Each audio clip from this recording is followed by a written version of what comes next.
सभी भक्तों को मेरा सादर प्रणाम। मैं आज आप लोगों के बीच एक और कथा लेकर आया हूँ।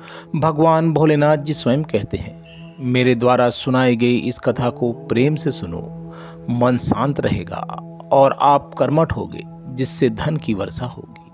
तो सभी भक्त इस कथा को पूरा सुनना, बीच में छोड़कर जाने की गलती मत करना। आप भोलेनाथ के सच्चे भक्त हो, बाबा का अनादर बिल्कुल भी मत करना। इस कथा को प्रारंभ करता हूँ। भगवान भोलेनाथ कहते हैं, इंसान हमेशा अपने भाग्य को कोसता है। यह जानते हैं कि भाग्य में भी ऊंचा उसका कर्म है जो उसके स्वयं के हाथों में है।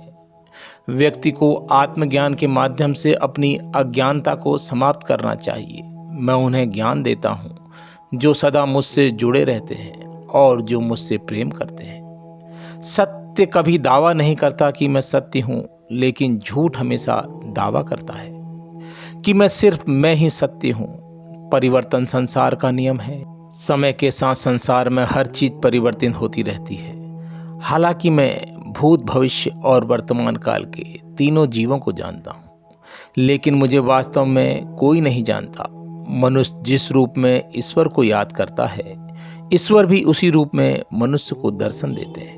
सज्जन व्यक्ति को सदैव अच्छा व्यवहार करना चाहिए, क्योंकि इन्हीं के पद चिन्हों पर सामान्य व्यक्ति अपने रास्ते चुनते हैं। बुद्धिमान को अपनी चेतना को एकजुट करना चाहिए और फल की इच्छा नहीं करनी चाहिए।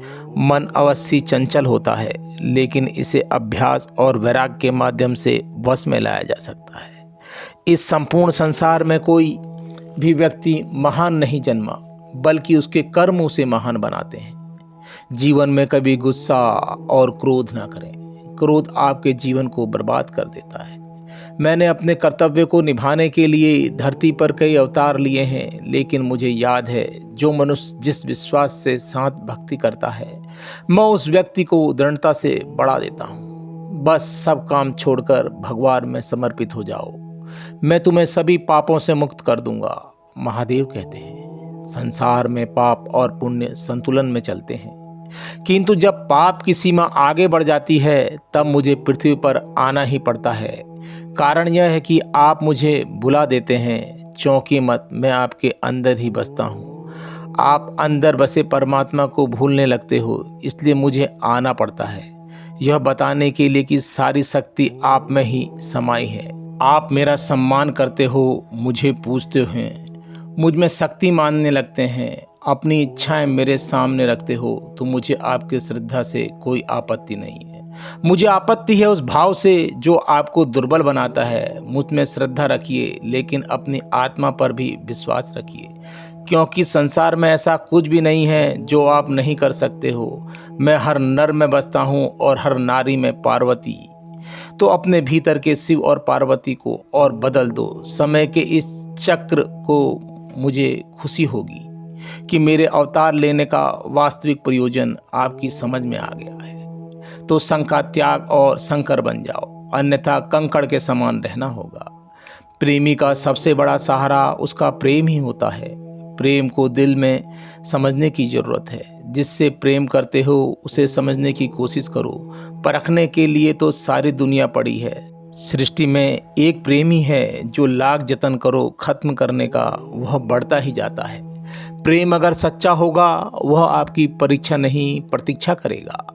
समय देखकर नहीं, समय देखकर प्रेम करना सीखो। जो आपको कहना है और आप कह नहीं पाते, उसी को सरल भाषा में प्रेम कहते हैं। जहाँ पर आपकी कोई कीमत नहीं है, वहाँ कभी नहीं रुकना चाहिए, चाहे वो घर हो या दिल। प्रेम में कोई वियोग नहीं होता। प्रेम ही अंतिम योग है, अंतिम मिलन है। दिल से ही जो दिया जा सकता है, वह हाथ से नहीं दिया जा सकता। जो मौन से कहा जा सकता है, वह शब्दों से नहीं। अपने कभी छोड़कर नहीं जाते, तो चले जाए वो अपने होते ही नहीं है। प्रेम सुख के साथ दुख भी लाता है, पर जो उस दुख को सुख समझता है, उसका प्रेम शुद्ध और सच्चा है। किसी से प्रेम करने की कोई वजह नहीं होती। प्रेम तो सिर्फ प्रेम है। यदि वजह है तो प्रेम नहीं, पसंद है। जो मनुष्य से कभी प्रेम नहीं करता, वह परमात्मा से कभी प्रेम नहीं कर सकता। सब कुछ झूठा हो सकता है, मगर प्रेम में बहाए आंसू कभी झूठे नहीं होते।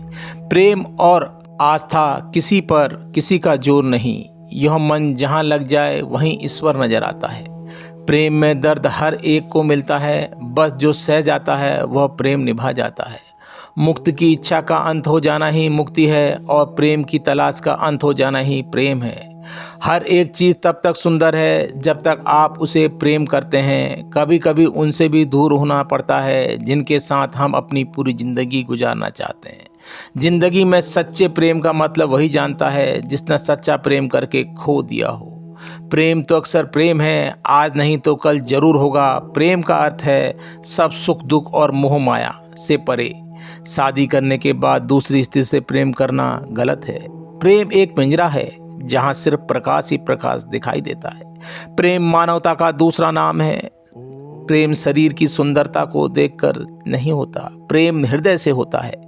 जहाँ दो हृदय मिल जाएं वहाँ प्रेम जन्म लेता है।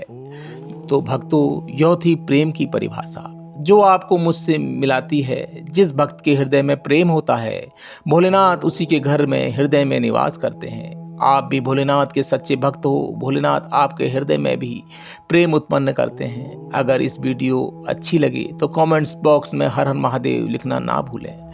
और अगर वीडियो को बोलते समय कोई त्रुटि हुई हो तो उसके लिए मैं आपसे क्षमा मांगता हूँ, और भगवान भोलेनाथ से प्रार्थना करता हूँ कि सभी भक्तों की झोली प्रेम से भर देना।